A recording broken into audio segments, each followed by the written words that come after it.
9 candles tremble over a 3-tier cake in a 5-star ballroom. No guests, no song, just a 9-year-old girl in a wheelchair staring down a wish she's tired of making. Her father? On another call. The string quartet packs up. Staff scrape away untouched sandwiches. Then a plumber and his 6-year-old wander past the open doors, pulled by balloons like distress flares. What happens next hijacks a CEO's destiny, rewires a city playground, and turns one small question, "Can we join you?" into a movement. But first, she has to blow out the lights. By the time the candles were lit, the ribboned boxes stacked, and the banner announcing her 9th birthday unfurled over the corner table, the designer ballroom had emptied like a tide pulling back into itself. A whirlwind of assistants had vanished to answer vibrating phones. Photographers had wandered toward the foyer, chasing a rumor about a pop star who might have been arriving in the lobby. The string quartet, paid to play a playlist Tessa had chosen from a stack of nursery soft waltzes and one silly song with duck noises, rested their bows and glanced toward the stage manager for permission to take a break that had already long overstretched its definition. In the center of it all, in a shell-pink dress that matched the frosting on a cake the size of a drum, Tessa Vale sat in her wheelchair and stared at the 9 candles trembling in the air conditioning that tried too hard at pretending to be a breeze.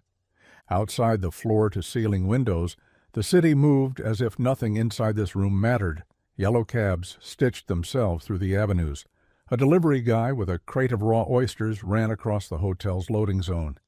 It was a Saturday in late May, bright and unforgiving, the kind of day that made even dust look like confetti.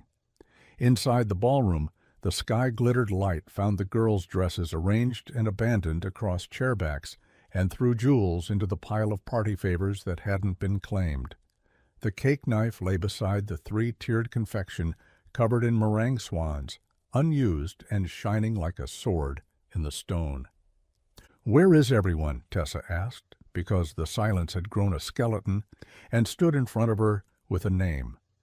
Her nurse Anna, who wore white sneakers and a patient smile that had earned her the dignity of never being confused with pity, leaned down to adjust the strap across Tessa's lap. "Stepped out. Your dad had to take a call. Miss Marin will be back in a minute with your cousin." Tessa blinked hard at the candles to keep the tears from rising. If she tried, she could imagine each lit wick a tiny lighthouse.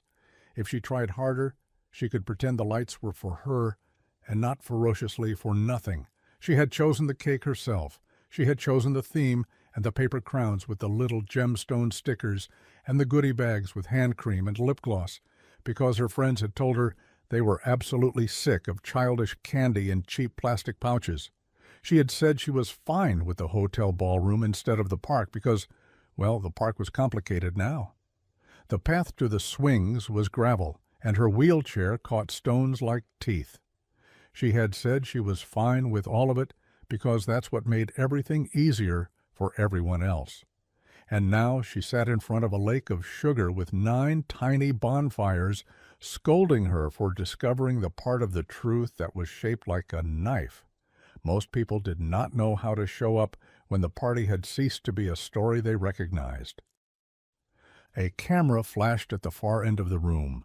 2 servers whispered apologies as they whisked away untouched plates of finger sandwiches that a consultant had called delicate, elegant, and annoyingly filling. The quartet slid their bows back into cases. The event planner wrung her hands near a tower of macaron pyramids, trying to do the math between budget and fiasco. "Do you want to blow them out?" Anna asked gently.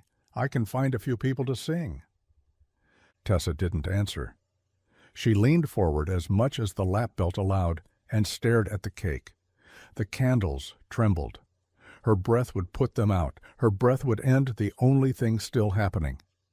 She lifted her gaze to the room as if her wish had to be measured against the size of it. And that was how the single dad saw her, alone in a room that had been inflated with money and then punctured by an invisible needle. He had come because the hotel cafe downstairs was the only place nearby with a high chair that didn't wobble and coffee that forgave the world its sins. He had come with his 6-year-old son, Luca, because it was their ritual after Saturday baseball. Cappuccino for him, hot chocolate for Luca, and a shared almond croissant that always left a galaxy of crumbs on the small table. He had come because the world was too bright, and he wanted a cool pause before they walked the long blocks back to the bus stop. He had not come to interrupt a little girl's private sadness, but when Luca, the kind of child who could locate a balloon in a hurricane, spotted the cluster of pink and pearly white orbs bobbing under the chandelier through the open ballroom doors, their path bent.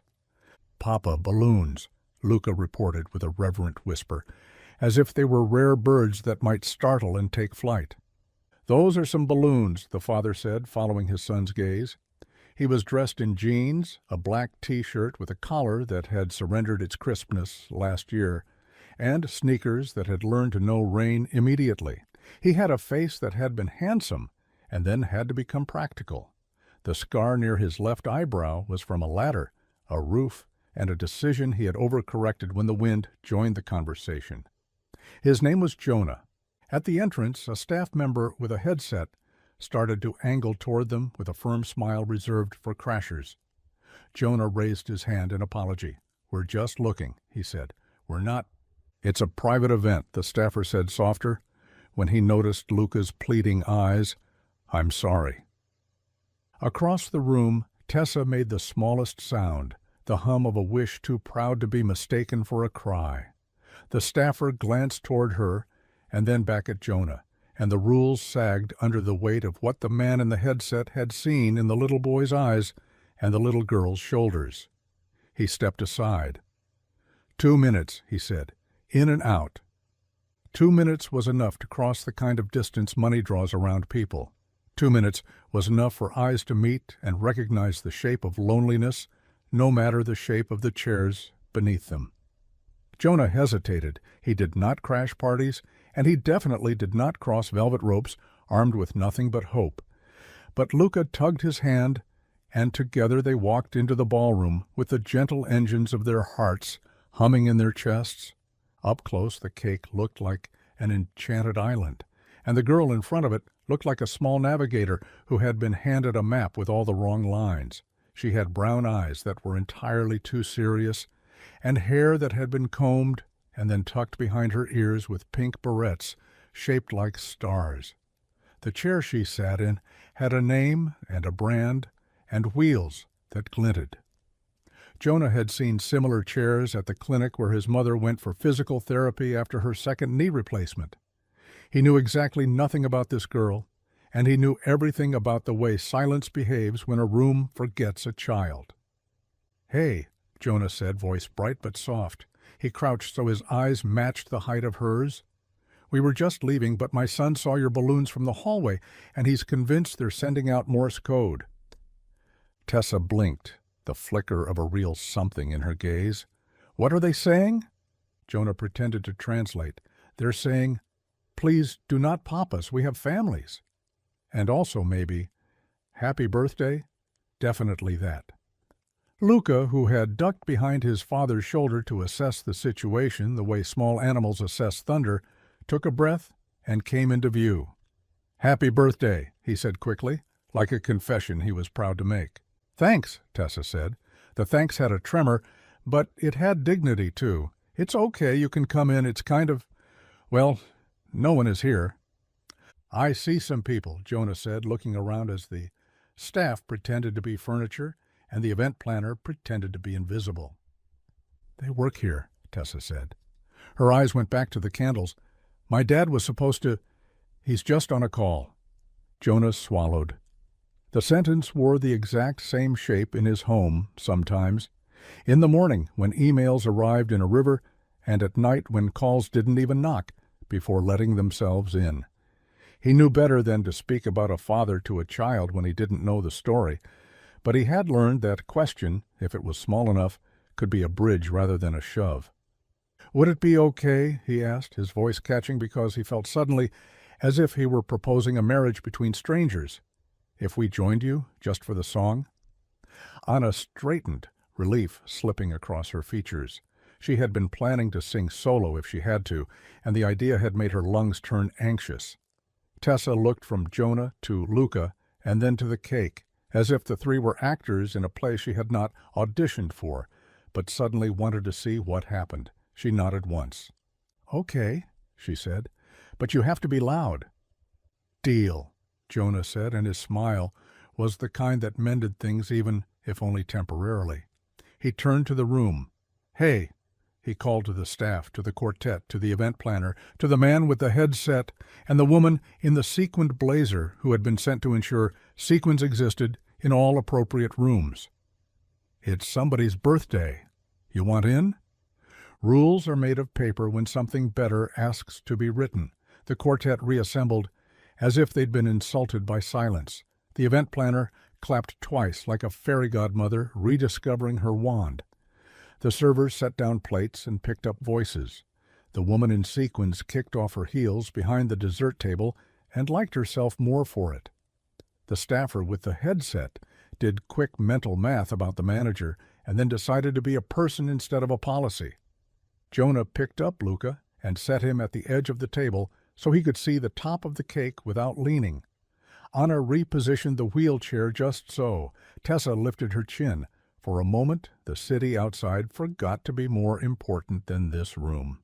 For a moment, time stopped its juggling act with everything else and devoted both hands to holding up a song. "On 3, Jonah said, his voice shaking just enough to prove it belonged to a real human being. 1, 2. The entire room, strangers, employees, errant guests lured by the scent of buttercream, a man in an investor's suit who had been looking for the wrong ballroom and had found a better life instead, sang Happy Birthday to a girl they did not know. It was loud and off-key and a little too fast and then too slow, and it was gorgeous because it was honest. The candles trembled, and Tessa's eyes trembled, and Jonah felt Luca's small hand wrap around his thumb the way it had the day Luca was born and had claimed him with that new fierce grip. "Make a wish," Luca said solemnly. He believed in wishes because someone had told him not to when his mother left, and he'd decided grown-ups didn't always know the things they declared. Tessa leaned forward. She knew what she was supposed to wish for. She knew what everyone expected, legs that worked, a past unwritten, a body unbroken. But she was tired of wishing for what people wanted from her, wishing. Instead, she wished for something that tasted like warm bread and sounded like laughter at small tables and looked like a boy and his father, walking into a room that had mistaken money for love and correcting it. She wished simply for people who saw her. She blew. The candles went out in one soft sigh. The room cheered. And then the applause rolled like a wave that had forgotten how to find the shore, because at the back of the ballroom, just beyond the place where the light ended due to a stingy electrician's decision, a man stood with his phone in his hand and his heart pounding like a knocked door. This was her father, and all of his other names, too. Mr. Vale, CEO, Visionary, Rainmaker, Breaker of Bad Quarters, the reason the newspaper's business section had an opinion in its eyes. He had been on a call with the board about an acquisition that would make the share price behave like something that had learned a new trick. He had been on a call because he always was. He had walked into the room and found his daughter's face alight, not with candles, but with being seen. For exactly one breath, he felt nothing but relief. And then, jealousy, shame, gratitude, fear, music he did not recognize, played all at once. "Hey, T," he said. It came out thinner than he meant. Tessa turned. A fraction of the light rod left her face, but not the warmth. "You missed it," she said, even though she had not learned yet how to accuse. She was just telling the truth. "It's a child's way, which is the sharpest way. Damien Vale swallowed the word because it tasted like a habit he'd promised to quit. "I'm sorry. Hi. I'm sorry." Jonah's instinct was to retreat. This was not his story to be in. He put his hand on Luca's shoulder. "We were just heading out," he said low. "We didn't want her to be alone for the song." Damien looked at him properly for the first time, the way a man looks at a door he didn't know he needed, until the building caught fire. Jonah was ordinary in the way that matters, the way that means he would stand between his son and a bus without thinking. He had a ring mark on his left hand, old, comfortable, a ghost of promises that had ended differently than he had imagined. He had calluses and an expression that did not apologize for having lost, and continued anyway. "Thank you," Damien said. The words were right, but he almost tripped over them. "Thank you." "You're welcome," Jonah said, and didn't add, "be here next time," because that wasn't his place. Or maybe, as a member of the same species, it was exactly his place. But he chose mercy. The event planner materialized beside the cake with a knife the size of a paddle. "Shall we cut?" she chirped, which was professional code for, "I would like to move us to the next part of the program where I am less afraid of crying at my job." "Slices all around," Damien said, trying to pivot into a competence that had always worked for him. "Please, enjoy." "Papa, can we have cake?" Luca whispered. Jonah grinned down at him. "I think this is a once-in-a-lifetime kind of cake." "Is there a twice-in-a-lifetime cake?" Luca asked. "We can hope," Jonah said. "Would you sit with me?" Tessa asked. She didn't look at her father when she said it. She looked at Jonah and Luca. The room shifted again, the way crowds do when a thought lands. Jonah hesitated, searching Damien's face for anything that said no. He saw bewilderment and a gratitude that did not know how to settle into a man used to being thanked for donations instead of presents. "Of course," Jonah said. A table that had been reserved for friends who had discovered soccer tryouts and last-minute dance rehearsals was suddenly half a dinner party. Anna set a plate of cake in front of Tessa, its frosting a sloped hill for her fork. The servers had learned the names of a new kind of guest. The woman in the sequined blazer told the quartet to play the Silly Duck song, even though it wasn't on their list of things serious musicians do. "Do you like baseball?" Luca asked Tessa, the way kids test compatibility, like a secret handshake. "I liked it before," Tessa said. And the before sat between them like a neighbor you nod to, but don't invite for tea yet. "I can teach you the scorecard," Luca offered. "My coach says I have a good brain for keeping track of strikes even when someone is selling ice cream." "Okay," Tessa said. She meant it. She didn't know how to get from here to there yet, but she'd learned that sometimes a suggestion was a rope thrown across, and you could hold on even if you didn't know how to climb.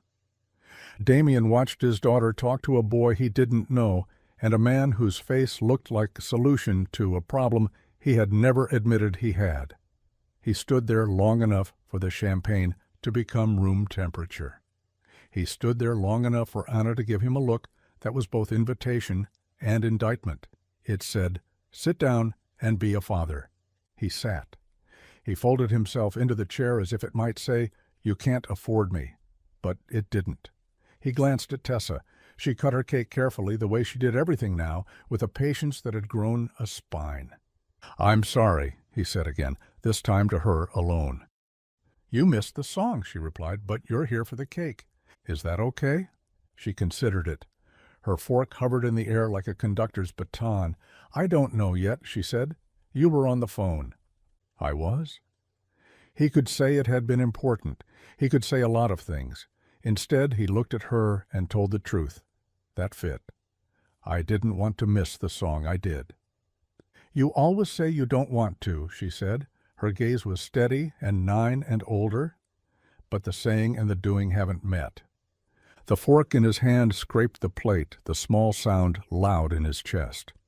Jonah looked between father and daughter, the outsider at a confession who didn't want to be coerced into being a witness.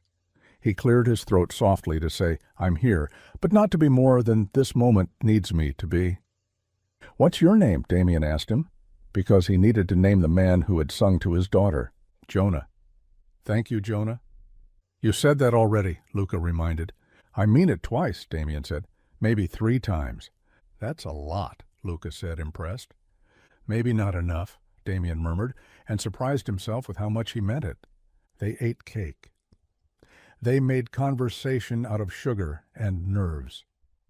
Jonah told them about Luca's baseball game, how the ball had curved in a way that made physics feel like a friend rather than a bully.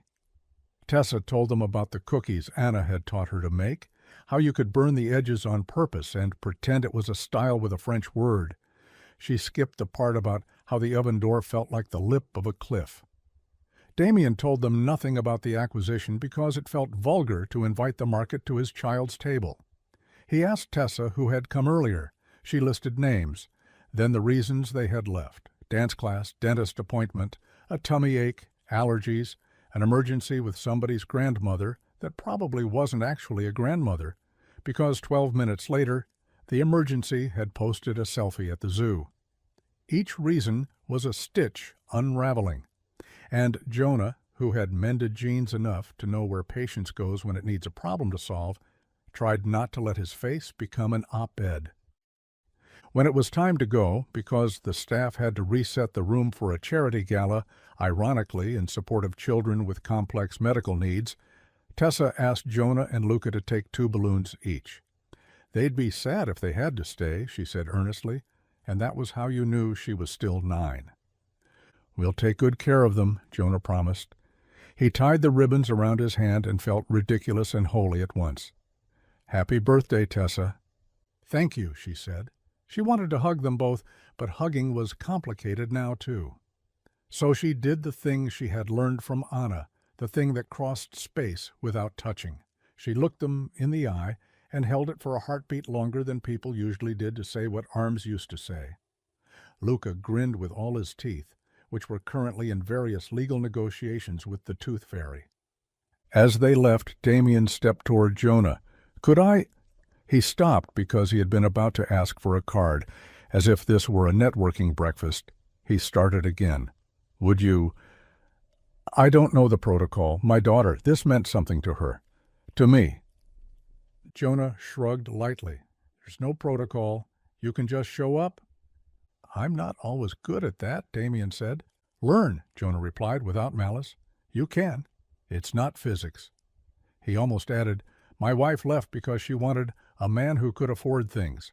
I stayed with a son who needed a man who could be there, but that was his story, not a lesson. Damien nodded. He slid a long breath into his lungs, something unfamiliar he might have to keep. Would you have time for a coffee next week? I think I owe you at least that. You don't owe me, Jonah said. And then he saw the ask wasn't about debt. It was about building a bridge where nobody had thought to put one because the river had only just been discovered.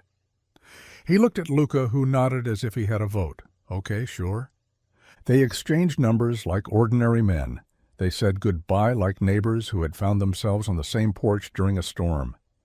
When Jonah and Luca stepped back into the corridor holding their balloons like strange flags, the man with the headset didn't stop them. He gave them a thumbs up, and Luca, thrilled, returned it with the solemnity of a military salute. The next week, on a Tuesday that kept threatening to rain and then changing its mind, the 3 of them met at a cafe that had exactly 2 accessible tables and 5 that pretended. Tessa had physical therapy that morning, which meant her shoulders ached and her smile was stubborn. Damien had rescheduled 3 calls which felt like a Mayan ritual, the kind where you don't admit you fear the gods until you put the calendar on the altar. Jonah had rearranged a plumbing job by promising an elderly landlady he could fix a leaky faucet while reciting the names of the players on her favorite baseball team. He could. If you had listened to their conversation from a neighboring table, you wouldn't have known it was the beginning of something. It was ordinary. They talked about 2 sweet muffins. They laughed about the way pigeons acted, like they owned the city and lent it to humans as a favor. They talked about a new therapy dog at the rehab center who had flunked police training for being too friendly. They did not talk about work like it was a set of trophies. They did not talk about money because it was implicit in the last names on their receipts. Can I try? Luca asked and looked at Tessa's chair with the kind of awe reserved for machines and magic. You cannot, Damien said, reflex rising like a barricade. You can watch, Tessa amended kindly, which dismantled the barricade and replaced it with a bench where people could sit and learn. Anna, who had come along as she always did during therapy days, supervised like a benevolent hawk. Luca examined the levers and declared them both cool and complicated, which was fairly accurate. He asked the right questions. Tessa answered with the patient precision of someone who had come to know her body as both a machine she was responsible for maintaining and a story she was still mid-telling. "She likes you," Anna said to Jonah, in an aside that felt like a blessing and a warning. "Tessa doesn't say, but she shows." "I like her too," Jonah said, and surprised himself with how quickly it had become true. He looked at Damien. "You okay with this? I don't want to cross." "I'm learning where the lines are," Damien said, which was a way of admitting he'd drawn them too dark before. "Thank you for not making me pretend I came into this already wise." "None of us did," Jonah said. What began with a song slipped into a habit. Thursdays turned to Saturdays, turned to a text at odd hours. "Can we join you at the park?" The phrase threaded through their days the way a kind of prayer does after it's been found to work. "Can we join you at the therapy garden? Can we join you for pancakes before the spinal cord foundation meeting? Can we join you for a movie night if we bring the popcorn?" The question wasn't an intrusion. It was a permission slip that two families passed back and forth until there was only one family of a new shape. Sometimes Damien asked it. Sometimes Jonah did. Sometimes Tessa sent it with a meme of a cat that had nothing to do with anything but was perfect anyway. The world noticed, of course, because it always does when people behave like a story that refuses to fit inside its old genre. A gossip blog snapped a photo of Damien pushing Tessa's chair on a sidewalk he had once crossed only to get to the car that would take him to the office, and the caption read, "Billionaire Dad Finds Heart." In a font that hurt, a business magazine ran a profile titled, "From Boardroom to Playroom, CEO Rewrites Priorities," which made Damien want to throw his subscription into the river and then build a bridge across it that didn't need a headline. An investor sent an email that began, "We support family first," and then spent 4 paragraphs articulating how family had to come second during Q3. Damien called Jonah and said, "I think they believe my child is a press strategy." Jonah said, "People think lightning wants credit for starting fires. It doesn't." When the acquisition closed, shares leaped, and Damien did the thing he always did. He called Tessa before the board before the press. "Guess what?" he said into the phone from his office that had learned to be less important. "It happened." "Did you like it?" she asked, "when you told me before them?" He understood. "Yes," he said, "most." "Me too," she said. "Also, Lucas says he can teach you the scorecard." The first time Damien held the little book at the baseball field and scribbled clumsy diamonds in tiny boxes, he felt both ridiculous and redeemed. He cheered when Luca ran the wrong way after a hit because Damien didn't know the dugout rules yet and because a man who has spent a lifetime clapping inside boardrooms has to learn that his hands are louder and better for other things. Tessa wore a hat with a brim that shaded her eyes and a grin that collected sunlight for later. Afterward, they all went for ice cream. It melted too fast. They passed napkins and licked wrists. It was perfect. Of course, it wasn't all miraculous. There were days Tessa's legs felt like the memory of a song she couldn't get back into her head, no matter how many times she hummed. There were nights Damien stared at the ceiling, inventorying everything he had missed, with a panic that looked like a list. There were mornings Jonah checked his bank account and found it wanting when the rent demanded an audience. But hard things are not the opposite of good ones, and stacked together they formed something sturdier than the life any of them had lived alone. Summer slouched into fall, and with it came an email from the school district about a playground renovation that would address diverse needs. It showed a sketch with a wheelchair-accessible swing that looked like an afterthought, pencil-thin and apologetic. Tessa forwarded it to Damien with, "Can we fix this?"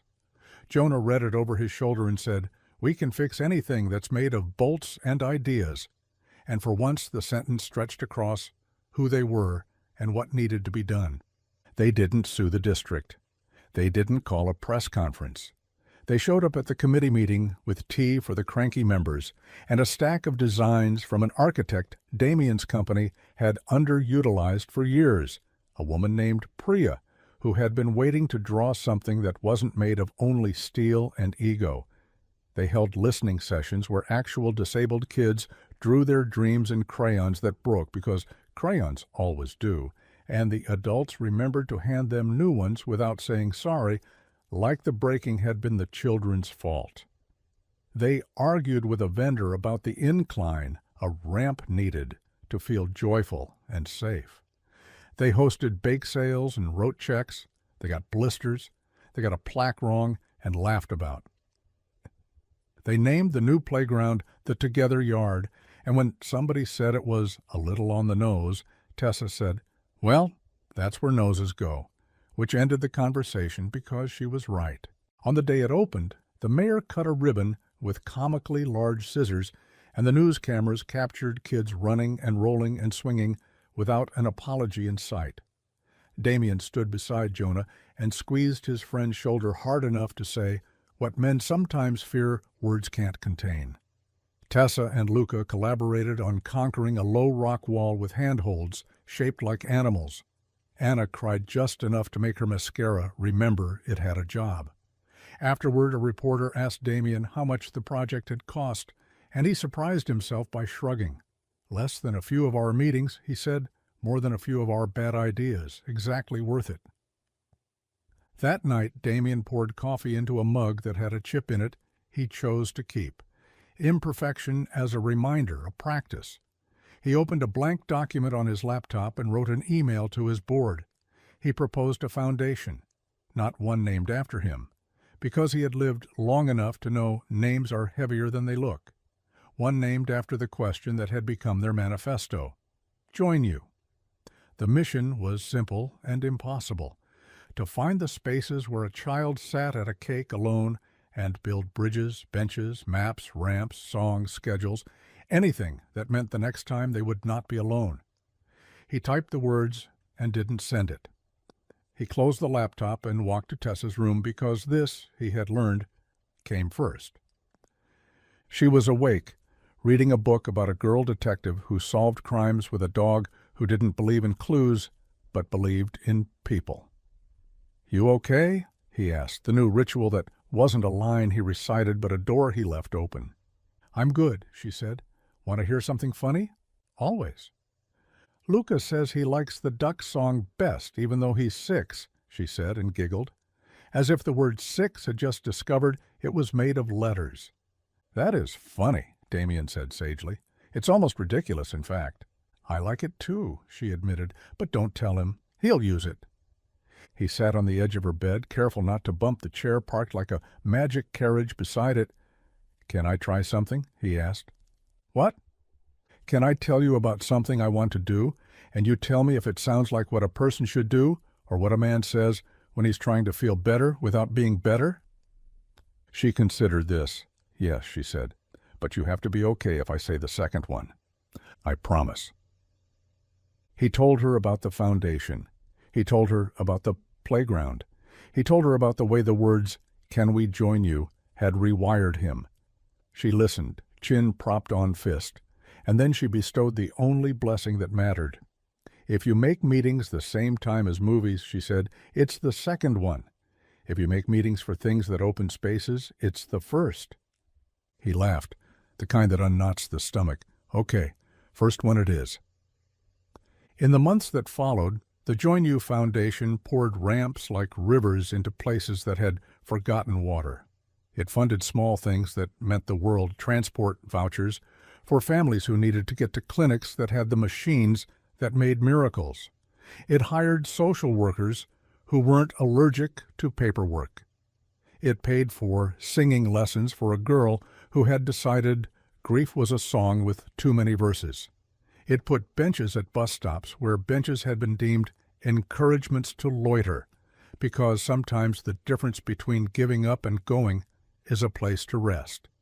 It was both unglamorous and triumphant.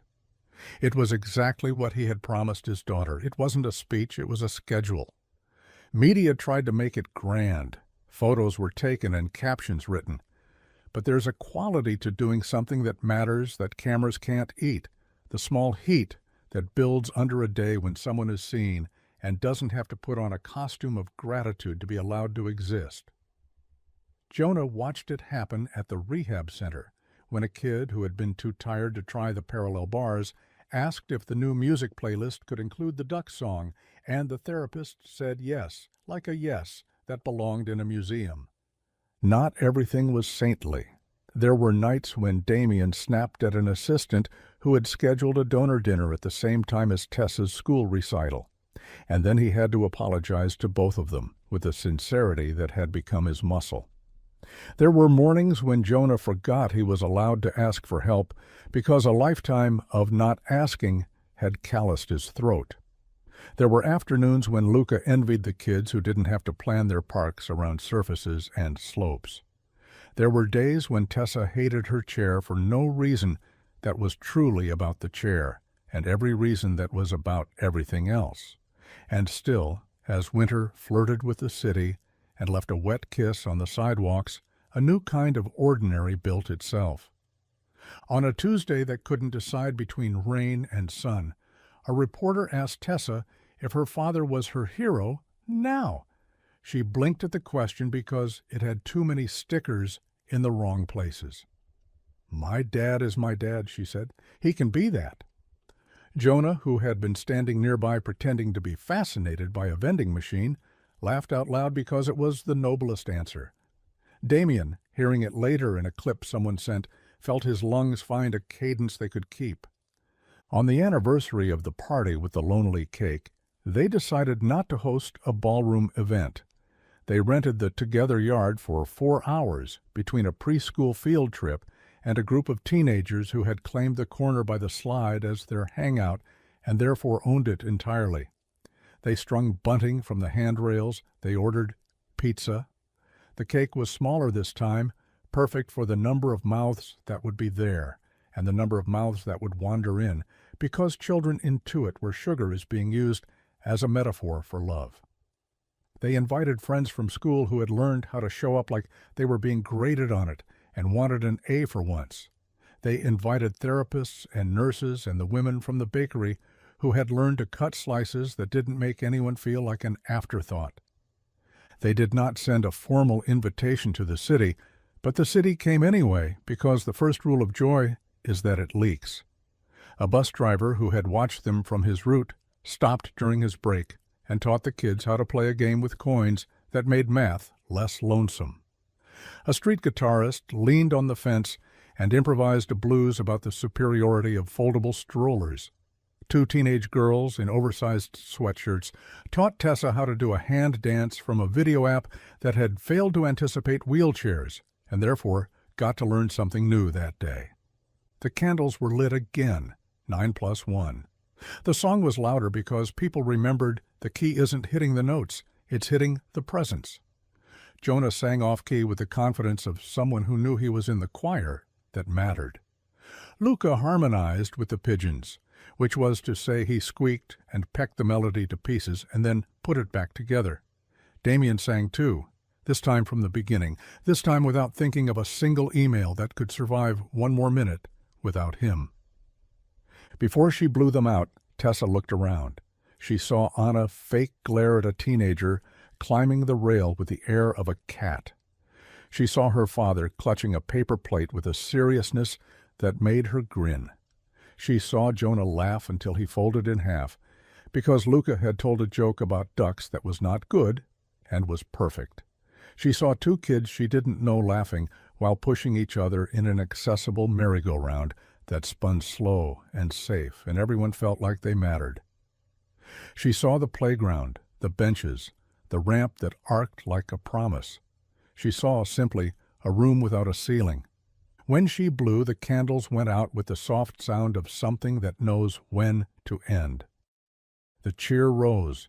Damien closed his eyes because sometimes happiness is a bright thing that requires a brave heart to look at directly. When he opened them, Tessa's gaze was on Jonah. She nodded once, an acknowledgment of the beginning that had arrived disguised as a small, necessary act. Can we join you? A boy asked at the fence, a kid they didn't know with a scab on his knee and the confident swagger of a person who believed doors should open. Yes, Tessa called, always. Later, when the pizza was a memory and the sun had done that thing where it makes even the ordinary look like a photograph someone will keep, Damien and Jonah sat on a bench whose plaque read in small letters, "For anyone who needs a minute." Kids ran and rolled and waited for their turns. Adults remembered how to be the kind of people who remind kids about their turns without crushing their thrill. The city leaned in, eavesdropping. "You know," Damien said, crumpling his napkin into a galaxy with corners, "I keep thinking of that day, of walking in and hearing the song from down the hall, of feeling, I don't know, like I was late for my own life." Jonah nodded. "We're all late sometimes. The miracle is when the door is still open."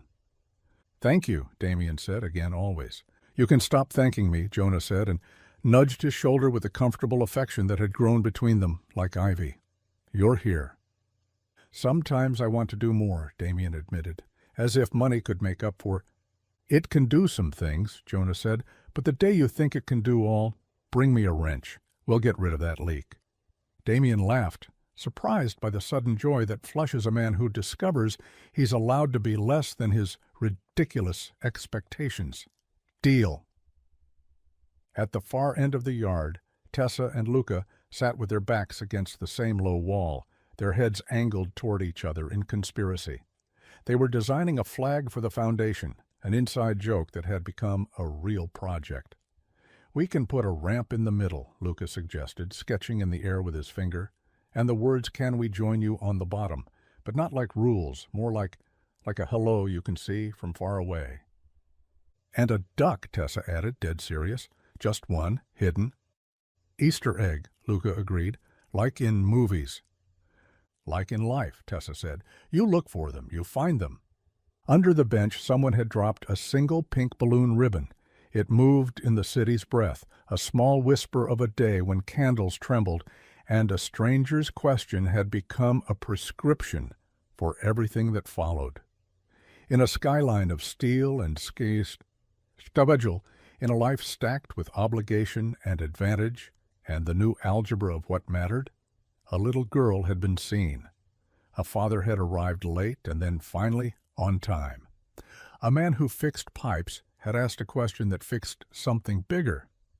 Months later, when the Foundation's first annual report was drafted by a woman whose talent was making numbers behave like stories, the cover was a photo not of a giant check or a boardroom handshake, but of the together yard at dusk, a ramp holding the shadows of two kids, one chair, one pair of scuffed sneakers, and the slight blur that shouts movement, proof that standing still had never been the point.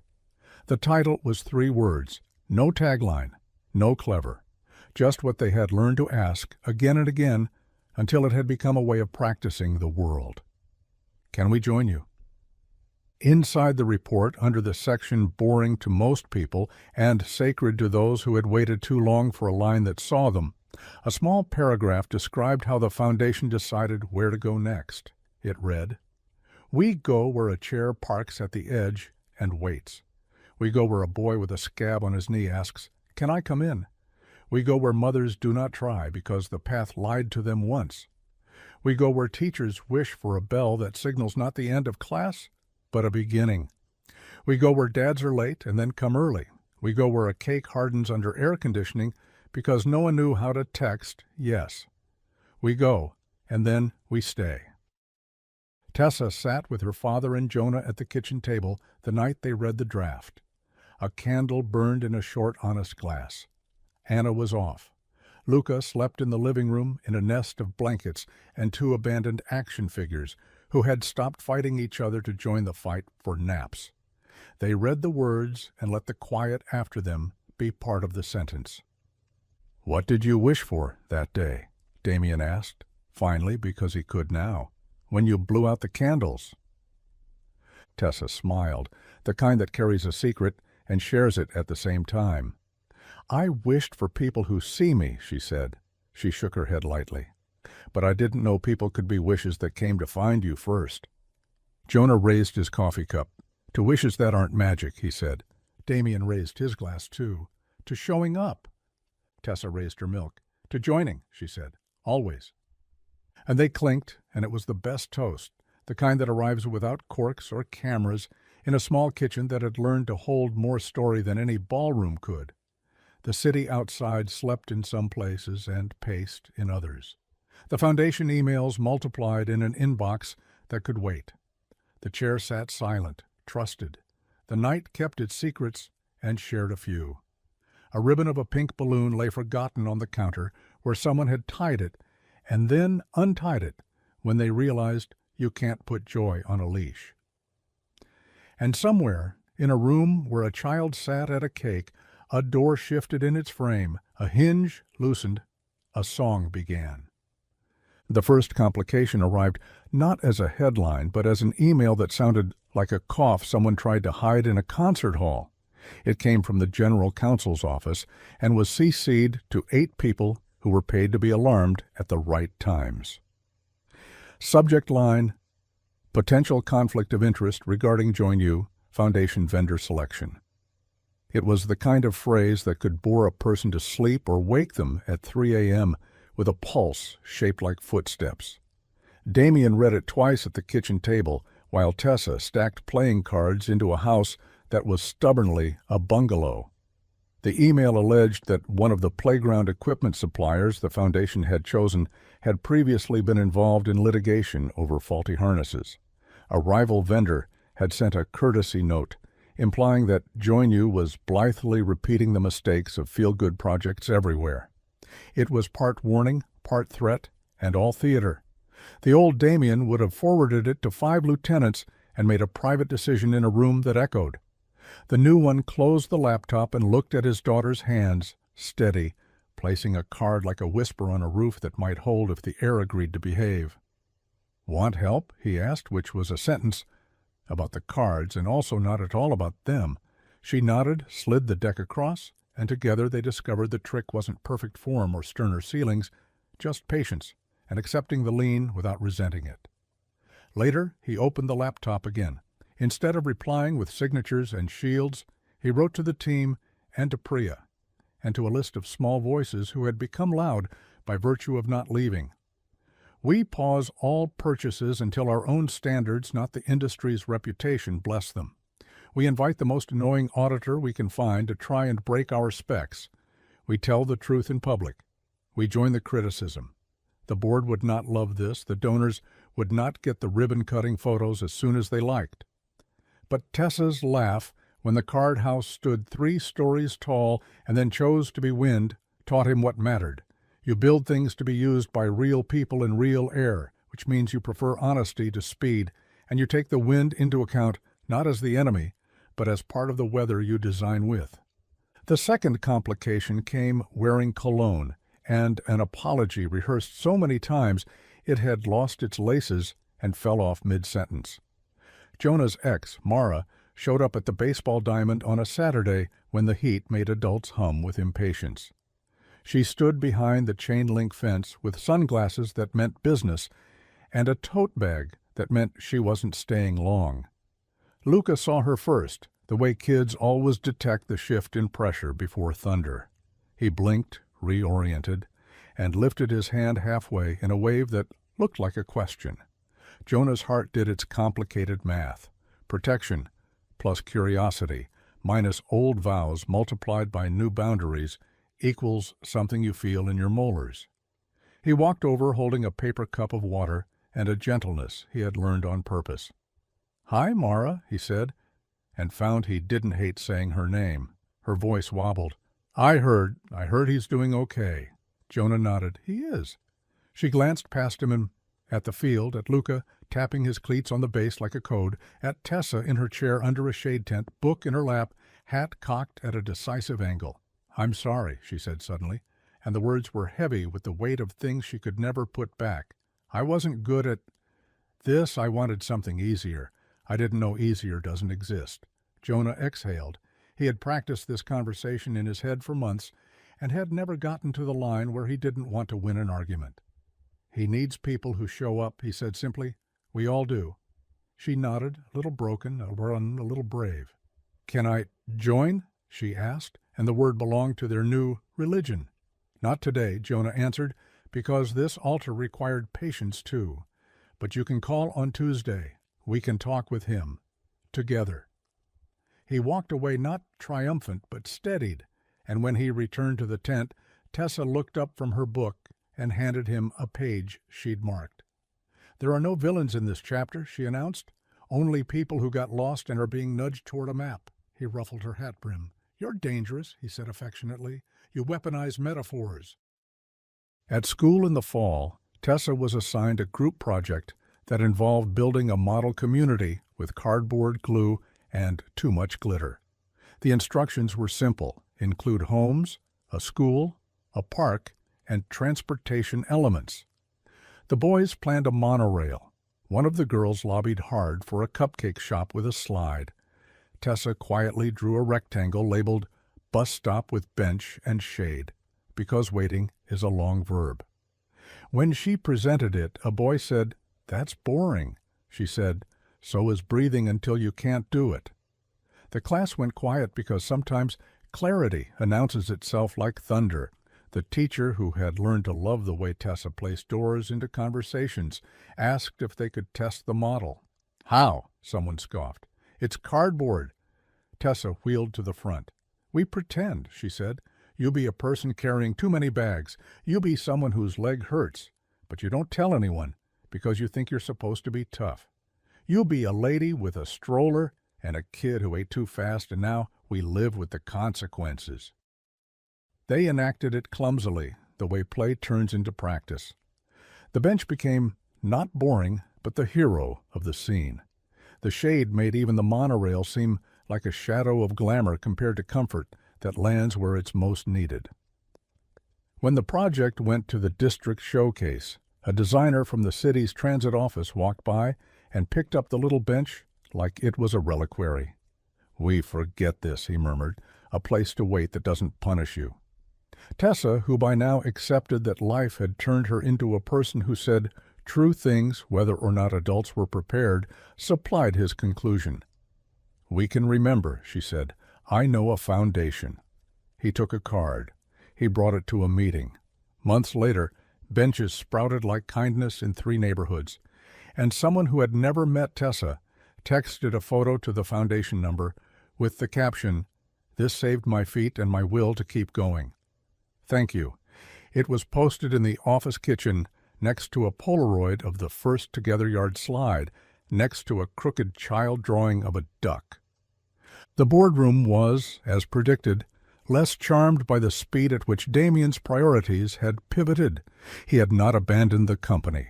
Growth charts still arced, profits still arrived, and the acquisition had been absorbed with minimal indigestion.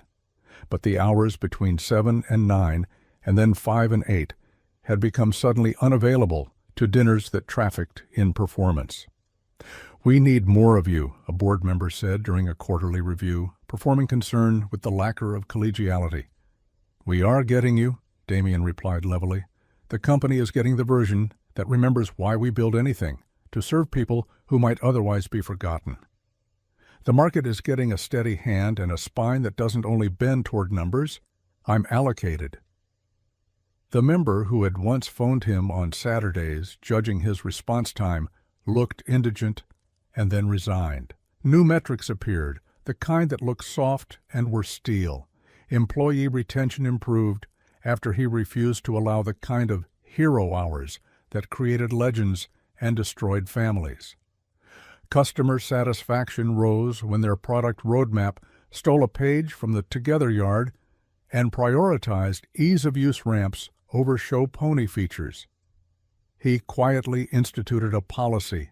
No emails stamped after 7 p.m. would be read until morning, unless the building was on fire. Productivity did not collapse. It recalibrated. In the executive lounge, someone muttered about culture drift. In the elevator, a junior engineer told Damien she had not cried at her desk in 2 weeks, for the first time since she had moved from Ohio. He smiled into his tie, which had finally forgiven him for leaving it in closets for days. "Keep the streak," he said. "Let me know if the building catches fire." The Foundation's first gala, because donors require their rituals, was scheduled in late winter. Tessa wanted it to be at the Together Yard with heat lamps and mittens. The development director insisted on a hotel ballroom with a coat check that functioned like a small city. The compromise was novel. Half the event would be at the yard at dusk, where donors would have to see the ramps and feel their purpose, where speeches would be short because cheeks would be cold, where kids would be invited to run the show like ringmasters with juice boxes. The second half would be in a warm room with soup. Jonah reluctantly agreed to wear a suit jacket that fit his shoulders like a new responsibility. Luca lobbied for a bow tie and then decided he was a neckerchief guy. Damien stood at the edge of the yard as guests arrived in practical boots and impractical optimism. The city looked beautiful the way a person looks when they're concentrating on a good deed. Tessa rolled up to the mic with calm that made the sea jealous. She didn't say thank you the way adults do. She said, "We made this," as if the donors had been out there digging with shovels. She told the story of the bus stop bench and the district kid who had declared shade a superpower. She did not cry. She made other people consider it. Then she handed the mic to a boy who used a walker and who had memorized the path to the merry-go-round like a sonnet. He said, "I used to hate that I was always the one to ask, 'Can I come in?' Now the park asks me." The bankers who had raided their scarf drawers looked at their shoes. A developer who had sneered last year at the phrase universal design like it had a latte in it found himself clapping without shame. In the warm room later, spooning stew that made cheeks thaw, a donor leaned toward Damien and said, "This is risky." Damien smiled. "It's riskier to keep pretending we don't know what we know," he replied. "We know what helps. We know who's waiting. We know how to move." Spring tried on summer and decided to keep the dress. On a Saturday, when the sky stripped down to a basic blue, Tessa suggested a field trip to the seaside boardwalk an hour away, a place famous for its Ferris wheel and French fries and unforgiving steps. "It'll be hard," she acknowledged, fanning out brochures and maps on the table like tarot. "But I want the kind of day that smells like salt and feels ridiculous."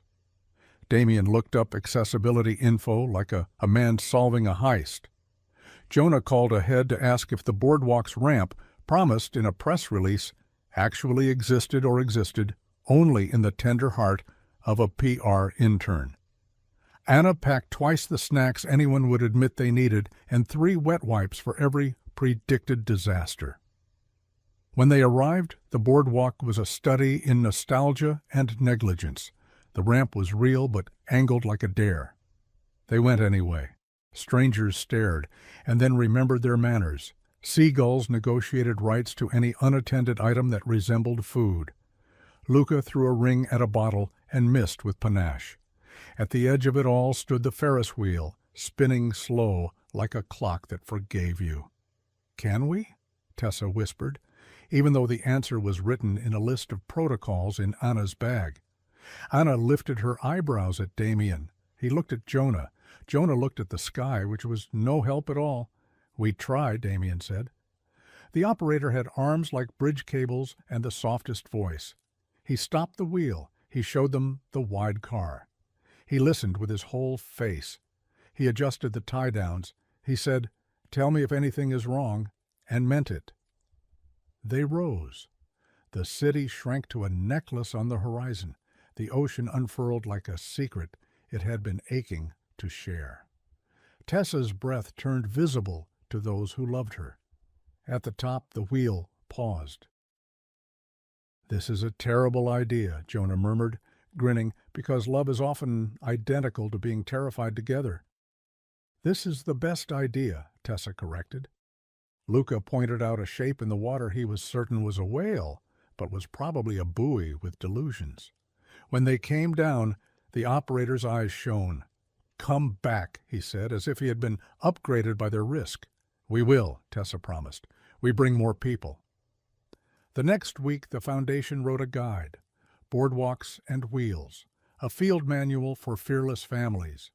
It was half humor, half logistics, all invitation.